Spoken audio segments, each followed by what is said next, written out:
I think it's pretty set in stone at this point that Zappe is and should be the guy for the rest of the season, and then figure things out from Yeah, I agree. I think certainly he's more than earned the start against the Chiefs in whatever that is, 10 days now. And then, for the rest of the season, I think, we'll see how it looks, right? I mean, this could turn in a moment. We're still talking about a player who was released at the end of August and who the Patriots, I still don't think they think very much of him. I mean, even in the second half, they got extremely conservative with their play calling in that second half. I think he was only 5 of 7 or something like that in the second half.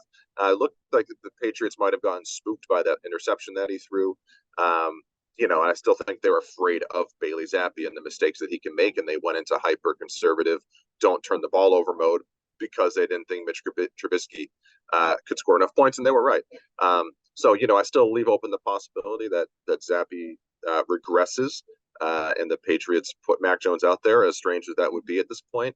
But I think for now, certainly he has more than earned to hold on to the job, and probably he's played well enough to the point where, even if he doesn't play well against the Chiefs, maybe he earns a mulligan. I mean, Mac Jones got enough mulligans. I think Bailey Zappe probably deserves to have one too if he goes out and gets waxed by Patrick Mahomes, which certainly is a possibility.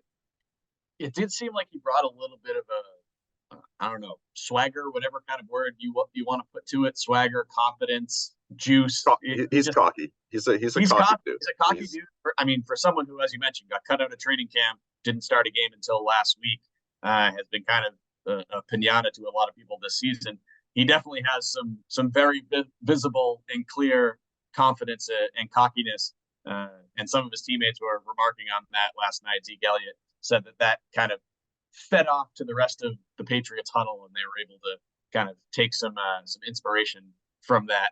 But yeah, as you mentioned, it was over 70% of Bailey Zappe's completions, over 80% of his passing yards, and all 3 of his touchdowns came in the first half of this game last night in Pittsburgh. So sort of a bit of a Jekyll and Hyde performance from the second year quarterback, but again, I think enough to kind of not lock him in that starting spot for the rest of the season, but at least give him a lot more short-term job security than he might have had coming into this game. PNC Bank, helping to make banking easier.